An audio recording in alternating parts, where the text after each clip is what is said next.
¿Qué tal? ¿Cómo están? Buenos días. Vamos a empezar con la clase del día de hoy. Entonces hay que recordar que en una instalación eléctrica vamos a tener diferentes componentes dentro de los cuales vamos a estar trabajando a lo largo del curso. El primero es la cometida. La cometida es el lugar en el cual la empresa suministradora te va a dejar básicamente la primer alimentación. En este caso, a nosotros nos deja una alimentación en baja tensión. Esa sería nuestra acometida. Aquí en la acometida vamos a encontrar diferentes elementos, como son, uno es el tubo en el cual se va a alojar nuestro cable. Otro va a ser nuestro sistema de medición, que es principalmente el watt orímetro, o que también lo conocemos como el medidor. La varilla de tierra, el cable que va a conectar a tierra, y básicamente eso es lo que estaremos encontrando en nuestra acometida. Después viene un gabinete. En este caso es de ser de media tensión, en el caso de sistemas que así lo requieran. Por ejemplo, en los OXXOs, ahí requiere un gabinete de media tensión, y principalmente este gabinete cuenta con su mini subestación. Es por eso que, o subestación compacta, por eso que en los OXXOs, si ustedes se dan cuenta, a la entrada del mismo se coloca un gabinete. Esa es una pequeña subestación eléctrica. En el gabinete estarán alojados la acometida de media tensión y después la transición de media a baja tensión. Dentro de esos elementos está un transformador eléctrico que habíamos platicado, que existen de varios tipos. El que nosotros vamos a ver básicamente son transformadores pequeños, a lo mejor de algunos kVA en el caso de media tensión, en el caso de baja tensión de algunos volamperes, algunos que básicamente se ocupan en la parte de electrónica, que habíamos platicado igual, que hoy en día la utilización del transformador eléctrico en baja tensión va a ser para acoplar luminarias, o en el caso de aquellos sistemas que tienen que ver con la parte fotovoltaica, el realizar esa labor de transformación de la energía de corriente directa a corriente alterna y después otra vez a corriente directa para suministrarlo a las luminarias de tipo LED. Viene un tablero general de baja tensión donde vamos a encontrar aquí todos los interruptores en los cuales se van a ir conectando cada una de las cargas. Cuando hablemos de alimentadores, se va a estar refiriendo a los cables. Esto es coloquialmente así se les denomina. También en mucha literatura lo van a encontrar como circuitos alimentadores. Aquí lo vamos a llamar solamente alimentadores, y son básicamente el calibre de los cables que me van a alimentar mi circuito principal. Después vienen los tableros de distribución, donde yo voy a colocar los circuitos derivados. Circuitos derivados es, yo voy a tener una serie de termomagnéticos, una serie de interruptores que se van a encargar, o yo me voy a encargar de diseñarlos, de empezar con el cálculo para yo establecer ciertos parámetros. Es decir, tal circuito solamente va a ser de contactos, digamos el circuito 1, el circuito 2 va a ser solamente de algunas cargas que me demandan cierta energía eléctrica, como son el refrigerador, como puede ser incluso la plancha. Entonces, todo ese tipo de pequeños circuitos los vamos a llamar circuitos derivados y van a estar colocados en el tablero de distribución. El tablero de distribución es básicamente un gabinete en el cual se están alojando los circuitos derivados. Después vienen las cargas, que son todas aquellas o aquellos elementos eléctricos que me van a consumir energía eléctrica. Básicamente vamos a tener dos tipos de cargas de acuerdo con, digamos, con la aplicación. Uno van a ser las luminarias y el otro van a ser aquellas cargas que están conectadas a un contacto eléctrico en corriente alterna. Y dentro de esas cargas que se conectan en corriente alterna, las podemos también dividir, ahora sí, en los electrodomésticos que vamos a ocupar o que siempre van a estar conectados. Ejemplo, el refrigerador, algunas estufas que tienen el encendido electrónico. Digamos, esas cargas están en constante uso, y algunas cargas que regularmente vamos a estar utilizando a lo mejor 2 o 3 veces por semana, que puede ser la plancha, que puede ser la lavadora, ese tipo de cargas. Después vamos a ver cómo es que se tiene que realizar el cálculo. Sobre todo que, o tomando en cuenta, que no siempre van a estar conectadas a mi sistema. Una vez que tenemos esas cargas, hay que elaborar un sistema, una red de tierras o una puesta a tierra de los equipos, en el cual básicamente es un sistema de protección, en el cual lo que hago es drenar todas aquellas interferencias que pudiera ocurrir o pudiera haber en el sistema, que hemos platicado que existen sobretensiones por maniobra, sobrecorrientes. Entonces, todo ese tipo de perturbaciones que puede dañar mi equipo, yo lo voy a proteger con mi sistema de tierras. En caso de que el sistema requiera o un suministro ininterrumpido de la energía eléctrica, hay que tener el punto 10 y el punto 11. ¿A qué se refieren estos dos puntos? Cuando nosotros tenemos un tablero de transferencia, es básicamente un gabinete en el cual va a existir un interruptor.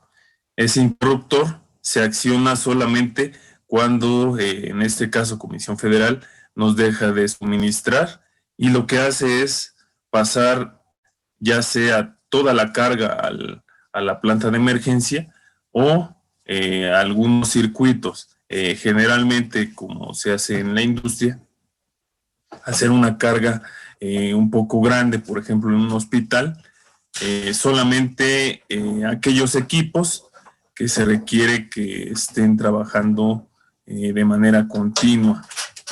Una vez que hago el accionamiento de ese tablero de transferencia, pasa a mi planta de emergencia. No sé si ustedes se han dado cuenta, en muchas de las plazas comerciales, en un apartado del estacionamiento, hay un pequeño gabinete. En ese gabinete se aloja una planta de emergencia. Básicamente es un motor de combustión y que se alimenta con gasolina, y en algunos casos ya se tienen algunas plantas de emergencia que utilizan el gas natural para poder suministrar la energía eléctrica. Tienen un tiempo, sí, hasta que se me acabe el combustible. Aproximadamente una planta de emergencia básica te estará durando 1 o 2 horas, y dependiendo del tamaño, se llega hasta, me ha tocado hasta máximo 4 horas. Una vez que recuperas el suministro de Comisión Federal, lo que haces es bajar otra vez el inductor. Muchas veces es de manera automática, mediante sensores. Sin embargo, también existen aquellos en los cuales el sistema se hace o se controla de manera mecánica. Pues vienen los cables, que ya lo habíamos visto. Estos cables también estarán involucrados con mis tableros, mis alimentadores y mis circuitos derivados. Es decir, para cada circuito derivado tengo que determinar cuál es el calibre del conductor, recordando que este tipo de cálculo va a ser de acuerdo con la corriente que va a estar soportando en este caso mi cable o mi conductor. Se pueden alojar en diferentes tipos de canalizaciones o en diferentes modos en cuales yo los puedo soportar o aislar. Básicamente existen 4. Unos son ductos de tipo cuadrado. En ese generalmente voy a alojar conductores de un calibre aproximadamente de 1,0. Y en ductos es donde yo voy a tener alimentadores. Después vienen las tuberías, donde básicamente vamos a tener 2 tipos. Dijimos que una es famosa tubería verde de PVC y la otra es galvanizada, que es la que generalmente vamos a estar observando de manera que se ocupa en una instalación eléctrica tipo visible. La tubería de PVC es la que generalmente se utiliza de manera oculta. Si ustedes se dan cuenta en el poli, en ESME, hay de las tuberías de, de, de galvanizado y que si ustedes se dan cuenta pues son rígidas.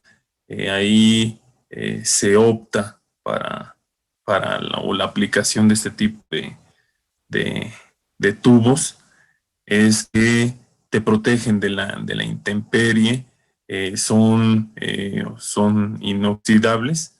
Entonces se utiliza mucho este tipo de tuberías. Sobre todo ustedes las pueden observar en oficinas. Muchas veces se evita el realizar una remodelación y el que quede oculta, el poner el aplanado, toda esa parte, ocupando tabla roca. Entonces este tipo de tuberías que utilizan el tubo galvanizado es muy ocupada en la industria.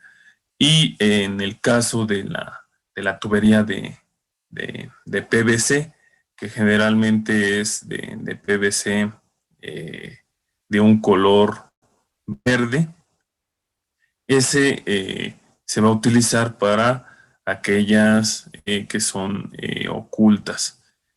Hay otro tipo de tuberías, por ejemplo la de cobre, que generalmente se va a utilizar para la parte hidrosanitaria, sobre todo porque presenta cierta ventaja al transporte de un fluido. Después vienen las charolas, de cuenta que son pequeños rendijas en las cuales yo voy a alojar diferentes tipos de cables. Las charolas las vamos a encontrar alojadas principalmente en las subestaciones eléctricas, donde los alimentadores son de gran tamaño. Y los otros son los soportes. Esos soportes generalmente son pequeños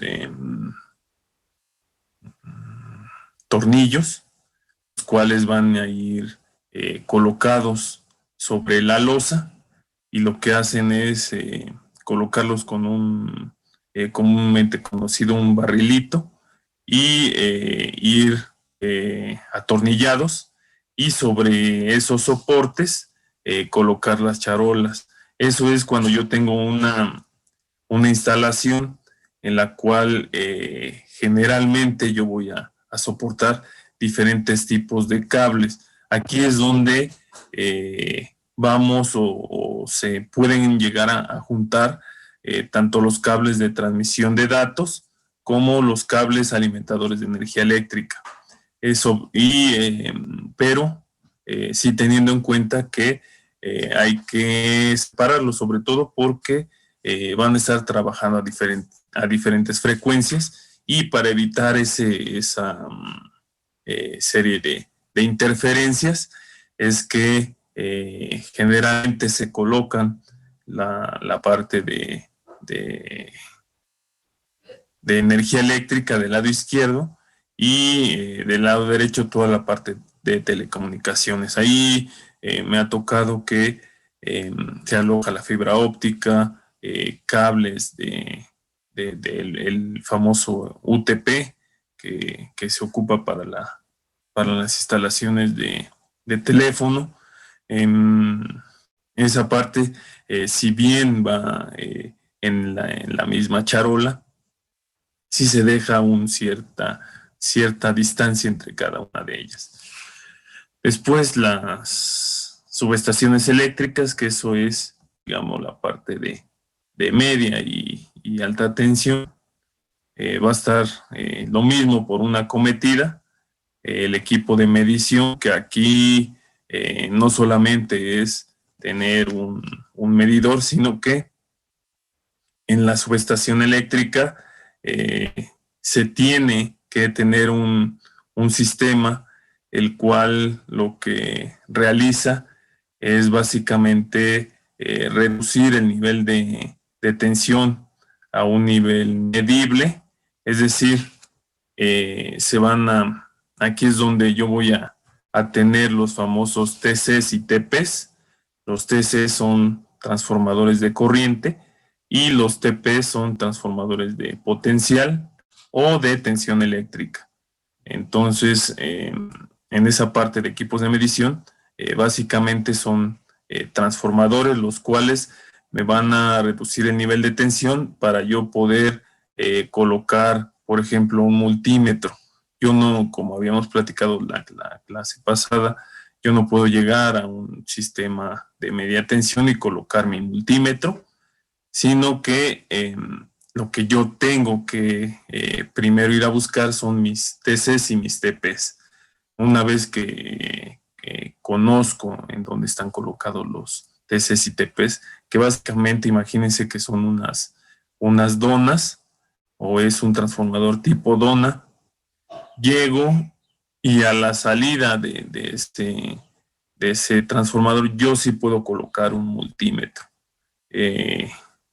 Básicamente estos equipos de mediciones parten del principio de inducción electromagnética, donde habíamos platicado, existe un campo magnético asociado a una corriente en el primario, y por inducción me va a generar una corriente en el secundario. Lo que hago yo es medir la corriente o la tensión en el secundario. En base a eso, lo multiplico por mi relación de transformación, y entonces yo ya puedo tener una medición de lo que está ocurriendo en el lado primario. Viene el gabinete de media tensión, donde vamos a tener el transformador, digamos, toda la subestación, algo sencillo que ustedes pueden ver y que siempre les comento es en el OXXO. Ese es un gabinete de media tensión, es una subestación tipo compacta, una subestación de gabinete, donde se van a estar alojando el transformador, los equipos de medición, todas las subestaciones tienen un equipo de medición, es decir, no porque sea compacta no va a tener TCs y TPs, no porque sea compacta no voy a tener un medidor de temperatura. Entonces, toda esa parte viene en esa pequeña subestación. Generalmente estas subestaciones son de tipo sumergida en aceite, o que el transformador está ahí sumergido. Entonces también tiene un indicador de aguja con el nivel de aceite. Estos gabinetes de media tensión son muy utilizados en estas tiendas de conveniencia porque uno requiere poco mantenimiento. Regularmente se estará haciendo a lo mejor 2 o cada 3 años, y básicamente es pura limpieza, y te estarán durando alrededor de entre 60 a 70 años, y principalmente es lo que tenemos en la parte de media tensión. El transformador es confiable, habíamos dicho que aproximadamente es del 99%, si se tienen sus mantenimientos adecuados. Después viene el tablero general de baja tensión, donde ya habíamos platicado, es todo lo que viene aquí, circuitos derivados, cargas, toda esa parte. Una vez que identificamos estos elementos, aquí vienen las tensiones eléctricas normalizadas, donde tenemos en baja tensión una fase 3 hilos, 120 y 240, en 3 fases, 4 hilos, 220 en estrella, 127, 480 en estrella. Recordar que cuando hablemos de la Y o estrella, indica que si bien yo puedo tener tensiones de fase, también tengo una conexión a neutro. Cuando no se indique que el sistema tiene conexión en este caso a estrella, generalmente se dice que se conectan en delta, donde en media tensión lo que vamos a tener en la parte, digamos, en la parte conurbada, en algo que está en el Distrito Federal y toda esta área cercana a la Ciudad de México, vamos a tener 3 fases, 3 hilos, donde va a estar conectado en delta. Generalmente va a estar conectado a 23. En algunas comunidades que están un poquito alejadas de la ciudad y donde la carga te permite realizar una conexión no a 23, estaremos hablando de 13.8 kilovolts. Son básicamente las que a mí me ha tocado observar, y que se utilizan demasiado, sobre todo porque en base a estos dos niveles de tensión es que se dimensiona el transformador eléctrico. En la parte de baja tensión vamos a tener una fase 3 hilos, una fase 2 hilos, donde vamos a tener 127, 220, 240, más o menos un 10% de caída de tensión. Eso es lo que nos ofrece la Confederación de Electricidad. Aquí pueden observar, digamos, toda esta parte. El cálculo de los circuitos derivados y los alimentadores, de acuerdo con la NOM 001 de 2012. Aquí recordar que estos son mis apuntes de licenciatura. Entonces aquí falta completar básicamente lo que se hizo, o el cambio principal que se realizó de la 2005 a la 2012, es la inclusión ya de algunas cargas especiales, sobre todo que no se tiene, o en ese tiempo no se tenía una normatividad sobre la tecnología de OLED. Entonces vamos a ocupar la NOM 001 C de 2012. nos vienen los conceptos básicos. Dice: un alimentador son todos los conductores de un circuito entre el equipo de acometida o la fuente de un sistema derivado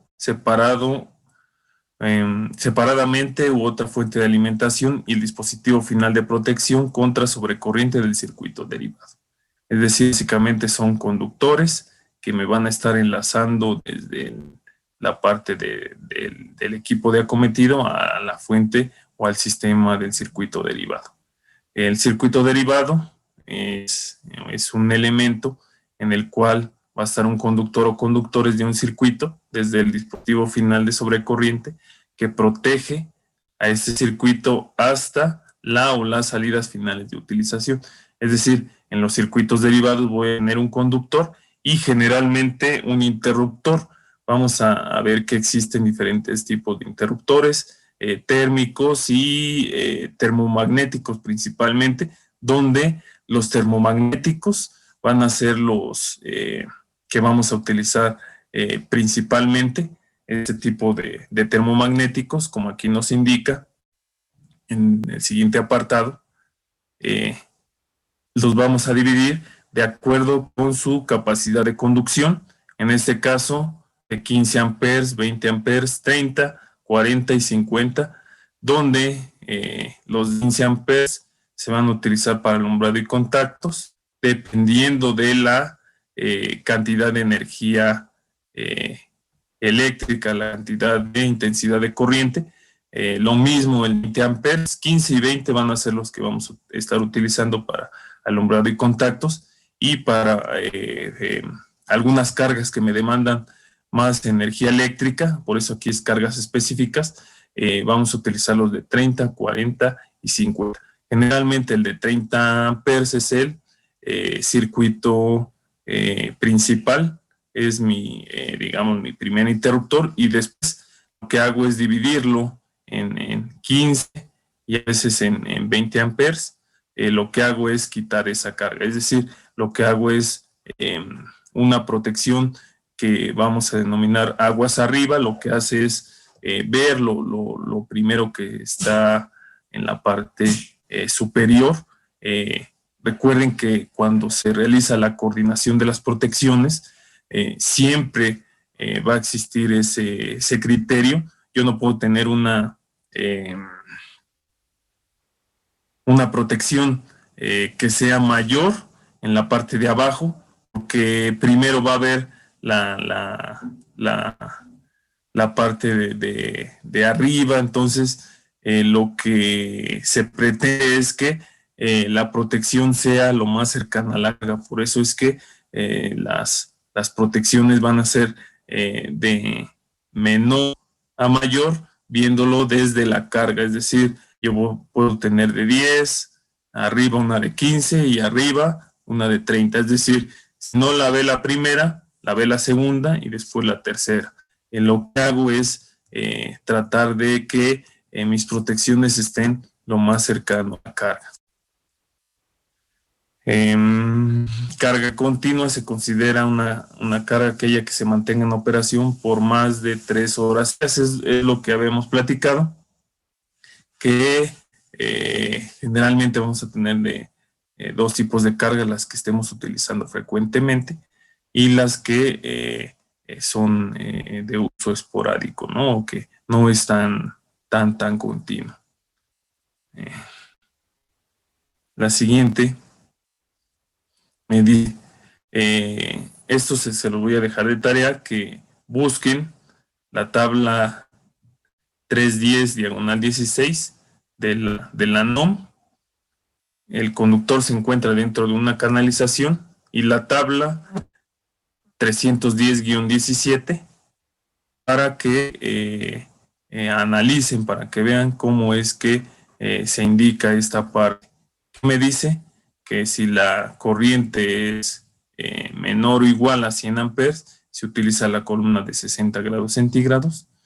Y aquí es, si es mayor a 100 amperes, se debe usar la columna de 75 grados centígrados, recordando que los conductores van a estar a un nivel de temperatura alto, recordando que también el sistema de aislamiento estará enfocado, estará básicamente alrededor de los 75, de los 90 grados centígrados, dependiendo de la nomenclatura que nos indique, ¿no? Habíamos dicho que eso como lo veo con el H y el HH.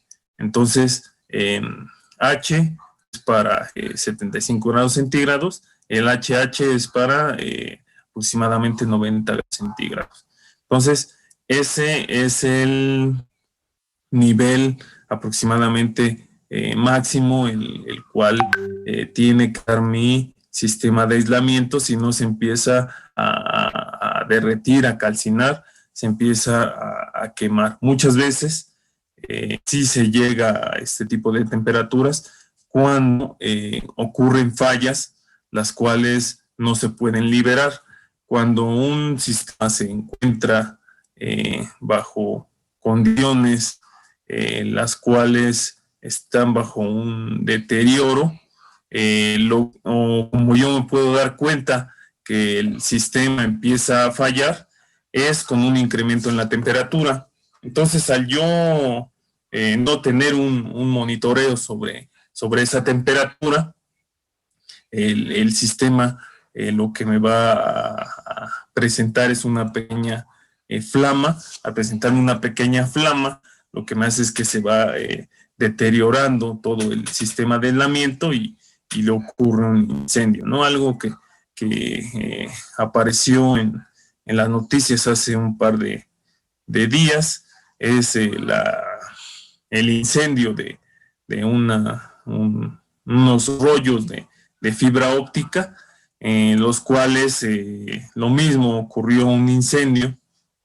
Ahí, afortunadamente, no estaban en servicio, sino que estaban así alojados en una bodega, pero imagínense si hubieran estado en funcionamiento, cómo es que se hubiera expandido ese fuego, ¿no? Entonces, sí hay que tener en cuenta la manera y la temperatura a la cual se encuentren nuestros conductores. Recordar que en un tubo debe existir cierto espacio, aquí lo vamos a llamar factor de relleno, en el cual los conductores tienen que estar alojados bajo ciertas condiciones en las cuales se establece un número máximo de conductores por canalización de acuerdo con el diámetro de mi tubo, en este caso, para evitar ese sobrecalentamiento.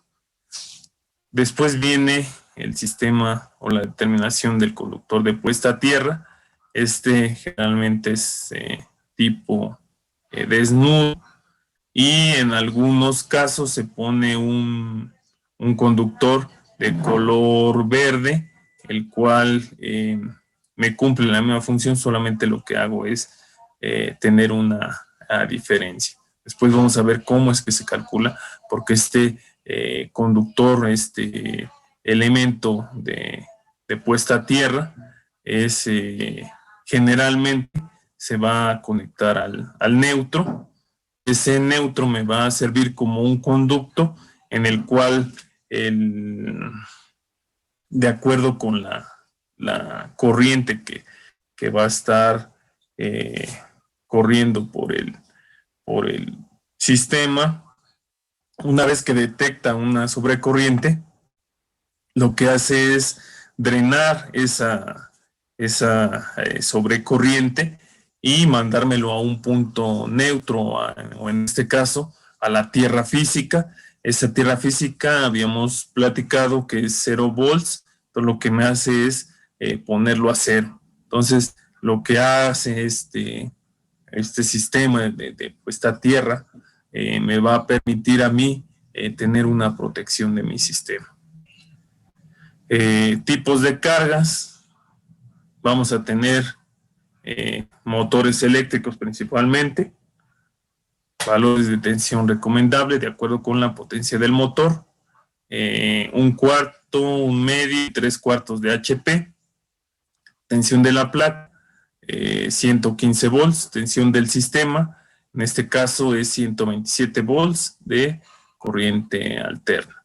Y aquí se indica que es una fase, en casos ya un poquito más específicos donde se requiere 230 y 460 y sobre todo en trituradoras, donde ya requiere 4000, 460 y 4000, ahí andarán las trituradoras, todo 4000 cuando ya tienes motores muy grandes.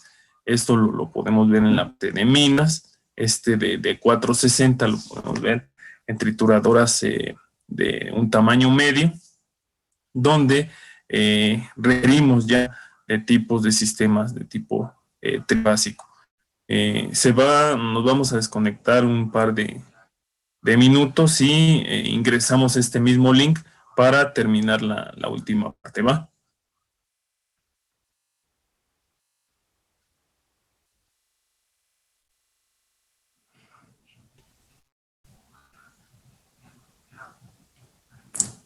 Listo, entonces las cajas, si bien pueden ser relativamente pequeñas en esta parte, ya cuando se realiza la suma de ellas, va a significar una demanda importante. Cuando hablemos de la demanda, se refiere a esos kilowatts que va a estar requiriendo digamos, el sistema, donde si el sistema tiene una demanda máxima menor a 25 kilowatts, generalmente se estará hablando de una tarifa 2. Por eso es que muchas veces, de repente, los cobros que realiza Comisión Federal en base a las tarifas, me dice, por ejemplo, si ustedes pasan a 25.1 kilowatt, entonces lo que hace automáticamente el sistema es pasarlo a la siguiente tarifa. Si ustedes se dan cuenta, en ambas tarifas, tanto la 2 y la 3 y la parte de la 4, indica que es 220, 127. ¿Qué me va a diferenciar? Cada una de ellas es el nivel de potencia que va a requerir el sistema. Muchas veces se quejan, ¿no? las tienditas, que el sistema los cambia de tarifa de manera automática. Sí, porque el sistema, o cuanto mayor carga tengas tú digamos, en un local, en un lugar, me va a generar que yo, como empresa suministradora, tenga que proporcionarte más energía eléctrica. Es por eso el aumento del costo. No es porque, digamos, haya crecido, sino o que tenga más refrigeradores o que tenga más elementos que me consuman, sino que muchas veces, debido al deterioro de la misma carga, me va a estar consumiendo más corriente eléctrica. Por lo tanto, habíamos dicho que la potencia va a ser igual a I cuadrada R. Entonces, si yo o este sistema está consumiendo mayor energía eléctrica, recordar que la función es de tipo exponencial. Entonces, es por eso que si tú tienes una misma instalación eléctrica y pasan los años, de repente, oye, pero es que ¿por qué si yo hace 5 años pagaba 300 pesos y hoy pago 600 pesos? Es debido a ese deterioro. Entonces, se tiene que tener un especial cuidado. Muchas veces hay o se tiene que platicar con las personas. A veces no se tiene ese tacto de decirles, ok, el cambio en la tarifa es de acuerdo con no al incremento en sus cargas, sino al mismo deterioro de sus cargas. Las cargas van a empezarme a consumir mayor energía eléctrica de acuerdo con su tiempo de vida. Se habla muchas veces en la parte de la industria de que un sistema, de que un electrodoméstico va a pasar por una curva. Esa curva lo que me va a permitir a mí es establecer aproximadamente cuánto va a durar, y se hace con una serie de elementos de probabilidad, donde en la parte inicial las probabilidades de falla son prácticamente altas, porque si bien se le hicieron pruebas, si bien se le hicieron, digamos, aquellas aspectos previos a la utilización, el sistema es propenso a fallar, incluso por alguna sobretensión, alguna sobrecorriente, que el sistema falle de alguna manera. Entonces esa carga en un inicio, aproximadamente 2 o 3 años, por eso es que se ofrecen garantías, ¿no? 2 o 3 años tiende a fallar mucho. Después de que pase esos 2, 3 años, disminuye la probabilidad de falla. Se habla de entre 6, 7, 8 años, donde va a estar prácticamente con puros mantenimientos de tipo preventivo, y después vuelve a ser alta la probabilidad de falla, y esa probabilidad de falla, pues ahí ya tengo que utilizar el mantenimiento de tipo correctivo para ir disminuyendo. Y después prácticamente se va haciendo una carga que, si bien ya la presencia de las fallas va a ser más frecuente, con lo cual eso me va a generar que exista mayor probabilidad de que me consuma mayor energía eléctrica. Entonces, es por eso que muchas veces o los cambios en las tarifas se van a estar dando por el alto consumo de corriente eléctrica que van a tener nuestras cargas.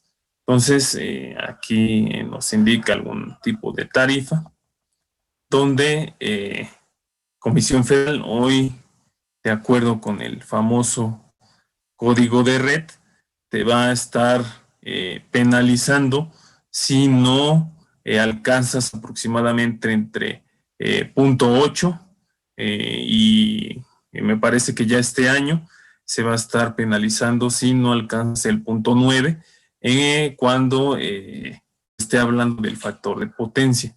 Factor de potencia es la relación que yo voy a tener entre mi potencia de entrada y mi potencia de salida. Prácticamente lo que hace es, yo te estoy ofreciendo tanta cantidad en kilowatts, y tú estás consumiendo prácticamente lo que yo te estoy suministrando.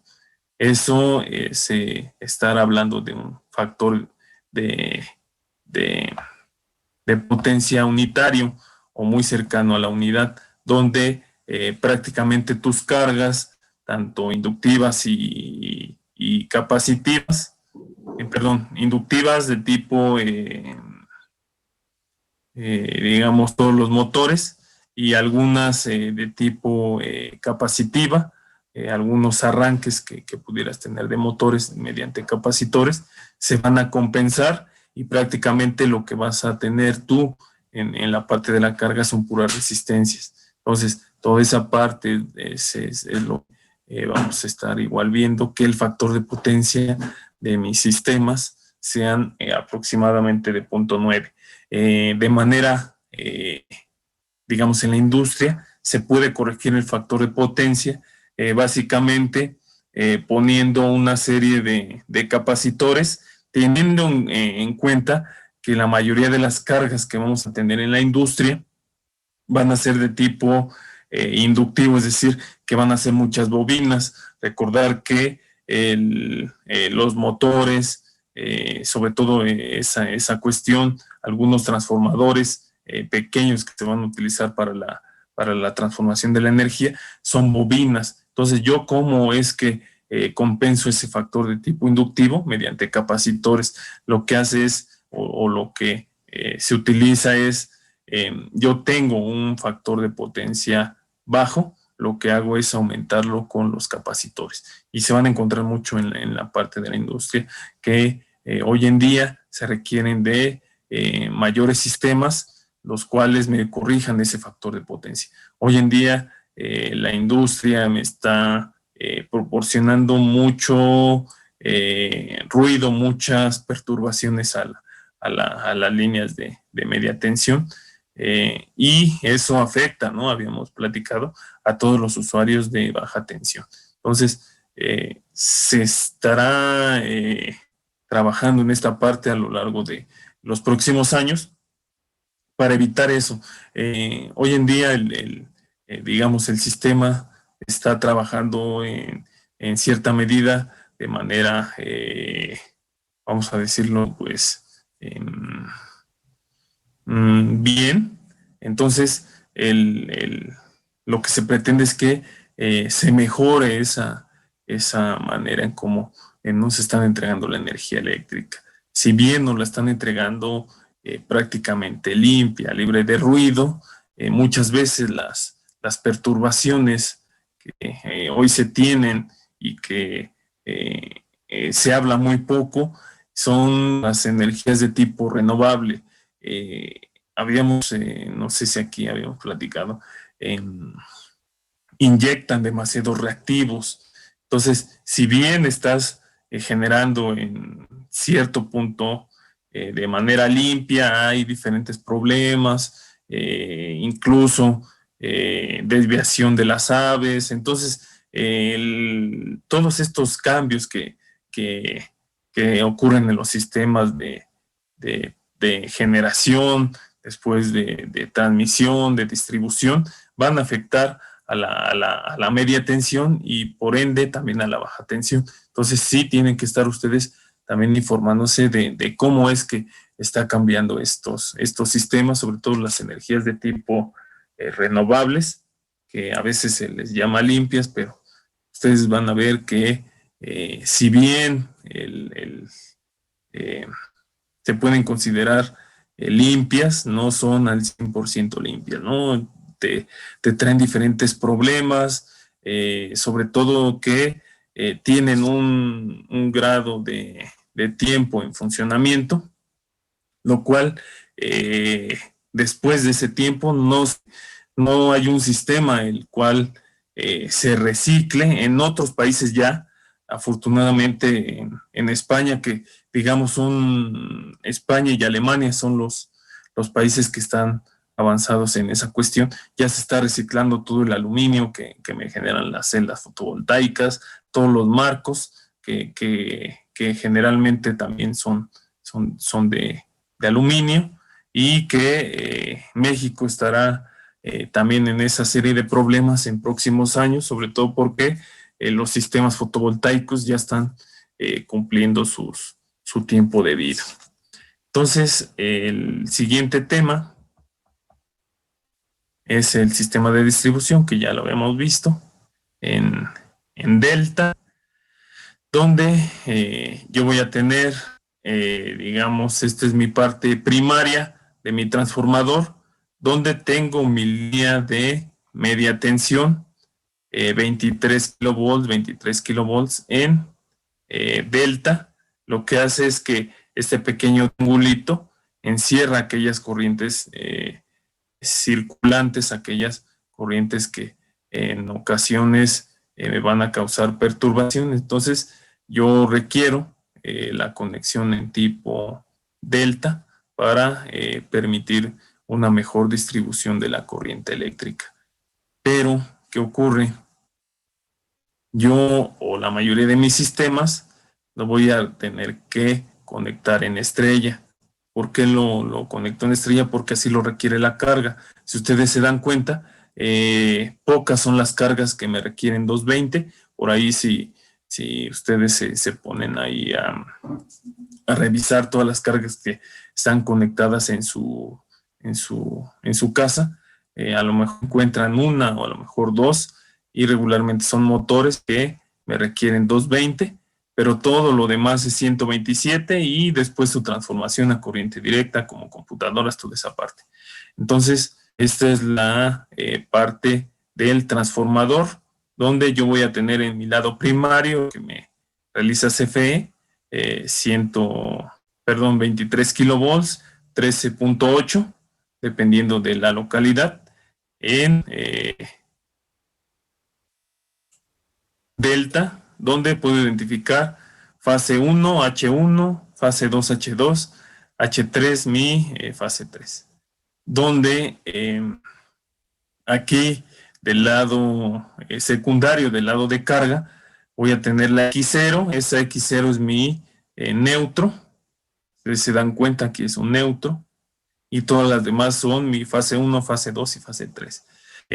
Ejemplo, yo puedo conectar a una persona a la fase 1, a otra persona a la fase 2 y a otro usuario a la fase 3. Por eso que de repente se va la energía eléctrica y solamente ocurrió una falla de tipo monofásico, es decir, solamente se liberó una fase y las demás me siguen en funcionamiento. Por eso muchas veces, no sé si ustedes se han preguntado, oye, pero ¿por qué si el vecino sí tiene energía eléctrica y yo no? Y resulta que se dispararon las protecciones, ¿no? Si ustedes se van al poste, lo más común es que caiga un interruptor. Ese interruptor está acoplado a una canilla, entonces se cae, pero los otros dos siguen en funcionamiento. Muchas veces lo que hace Comisión Federal es esperar una serie de minutos y llega y te vuelve a subir el sistema. Muchas veces no se libera la falla de manera mecánica, sino de manera de tipo electrónica, es decir, no puedes ver la caída de la canilla, pero en muchas ocasiones sí cae y lo que regularmente hacen es mandan una cuadrilla y simplemente suben la canilla, restablecen el sistema, ¿no? Recordar que los sistemas deben estar trabajando de tipo balanceado. Cuando hay un desbalance, quiere decir que, por ejemplo, X2 me está consumiendo más que X3 y que X1. Entonces, eso me va a generar un desbalance en el sistema. Por eso las funciones que ocurren, por ejemplo, en SENACE o en aquellas pequeñas centrales de control de la energía locales, que es lo que están haciendo, están monitoreando. Ejemplo, la casa 1 está consumiendo demasiado, la casa 3, entonces o ellos empiezan a liberar carga. Todo esto es diario, ¿no? No es que digan, bueno, hoy no hay problema y ahí me quedo solamente sentado, ¿no? No, están a diario, de hecho están realizando cálculos para ver cómo es que se puede corregir estos sistemas. Entonces, toda esa parte, sobre todo lo que es, o a mí me ha tocado la parte de Chalco, de Iztapaluca, Chimalhuacán, en Ecatepec, en algunas partes no es un nodo tan conflictivo, pero sobre todo lo que es Chalco, Chimalhuacán, son nodos que como pueden estar en óptimas condiciones, que regularmente no lo están, presentan muchas fallas. Hay mucho, ¿cómo les diré? Hay muchos colgados y esas personas que están colgadas, lo que van a generar es un mayor desbalanceo de mi carga. Entonces, por eso es que son muy conflictivos esos nodos. Y de hecho, les estoy hablando a nivel nacional, son los donde tengo mayor cantidad de servicios de manera formal, pero también mayor cantidad de servicios de manera informal. Entonces, de repente existen muchos tianguis, existen esas cargas que pues no están contempladas cuando se realiza el diseño de la instalación cuando se realiza el diseño de la parte de media tensión, que de repente pues te aparecen el martes, el miércoles, y después te desaparecen toda la semana. Entonces tienes que estar viendo, analizando todos estos tipos de sistemas, ¿no? Eso es lo que se realiza en la parte de el monitoreo y diagnóstico de las líneas de transmisión. La potencia va a ser igual a la raíz de 3, B por I, por el factor de potencia, o coseno de mi ángulo.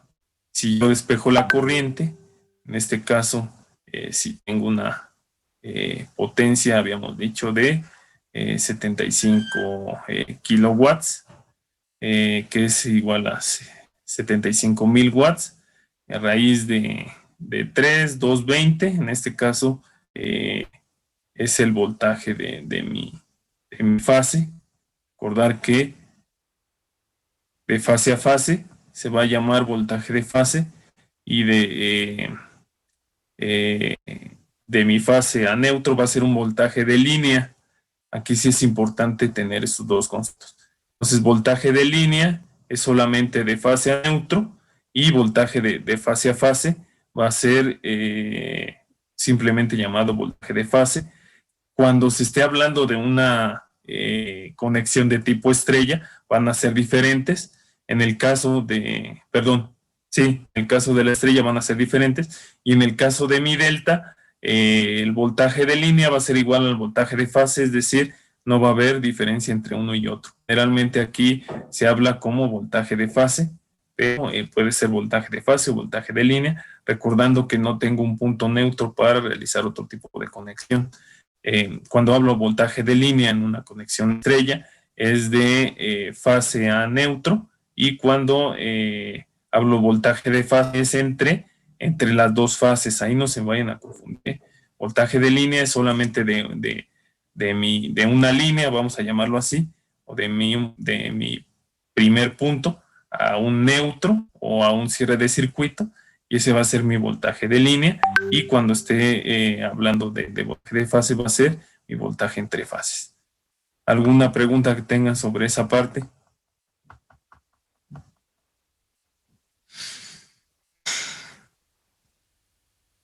¿No? Ah, ok.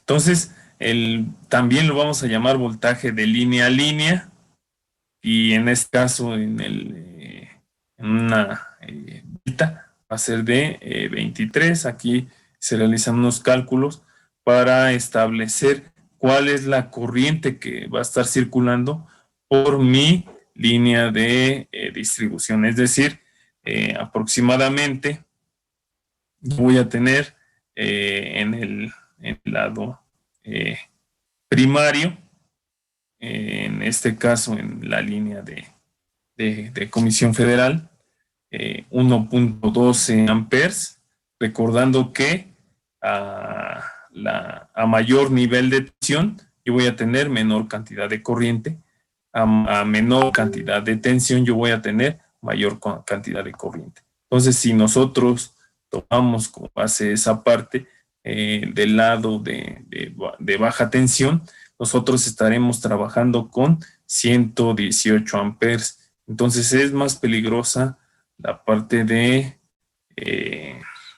baja tensión que la parte de alta tensión. Muchas veces, si ustedes se han involucrado en la parte de las cercas eléctricas, en toda esa cuestión, te ofrecen sistemas a alta tensión y a baja corriente. La alta tensión y baja corriente lo que hace es que te empuja.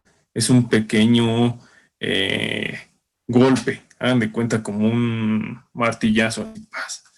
Y en el caso de los sistemas a alta corriente, lo que hace es que te pegas y ahí te quedas, y ahí mueres. Muchos de los accidentes que ocurren en la parte eléctrica son, o que tienen que ver con la corriente, son en baja tensión, donde de repente llegan y se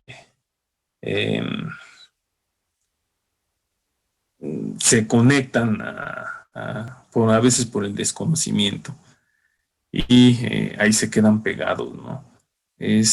O hay que tener especial cuidado en baja tensión porque vamos a tener una alta corriente. Entonces, en el lado de la alta tensión, sí hay que tener cuidado con la alta tensión, pero ahí principalmente vamos a tener muertes o defunciones por los golpes que te va a generar que te aviente un nivel de tensión alto.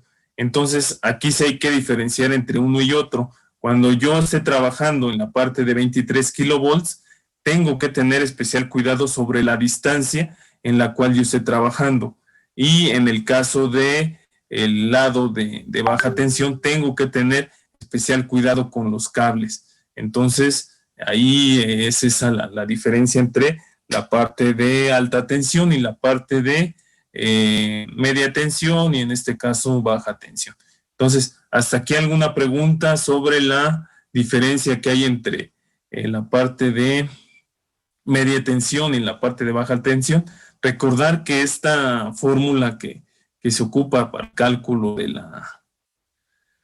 la corriente estará relacionada con kilovolts y kilovolamperes para poder yo cancelar estas dos unidades y me queden solamente en amperes. Entonces, ¿alguna pregunta que tengan sobre esa parte? No, profesor. No, está sencillo, ¿no? Es básicamente el cálculo de la corriente. Entonces, esto lo dejaremos para la siguiente clase, que ya es cómo empezar a calcular la parte de los circuitos derivados, teniendo en cuenta que vamos a tener una serie de salones con ciertas luminarias y que se tiene que tener algunos contactos para algunas cargas, ¿no? Considerando que el factor de potencia que tenemos que tener es de 0.9 en atraso, por eso se le pone el negativo. Después vamos a ver por qué se llama en atraso y por qué en adelanto, pero generalmente en la parte física vamos a estar hablando de 0.9 en atraso, que básicamente es estar en un punto en el cual el sistema se encuentra balanceado entre cargas de tipo inductivo como cargas de tipo capacitivo. Recordar que estos dos parámetros son contrarios. Si yo tengo, sobre todo aquí le voy a hacer igual otro comentario, si hay compensadores de parte inductiva porque las líneas de transmisión van a funcionar como un capacitor. Entonces, ahí igual eso se hace de manera automática, pero en algunos casos se llega a hacer de manera manual. Entonces, si no hay preguntas o dudas, los veo el día de mañana, igual como a las 7:20 para continuar con este ejercicio y sería lo que estaríamos viendo el día de mañana.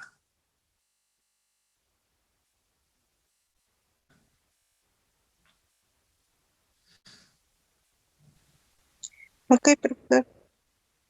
Bueno, entonces los dejo, que estén muy bien, hasta luego. Gracias, profe. Hasta mañana. Igualmente, Hasta luego, hasta luego. excelente día. Igualmente, gracias.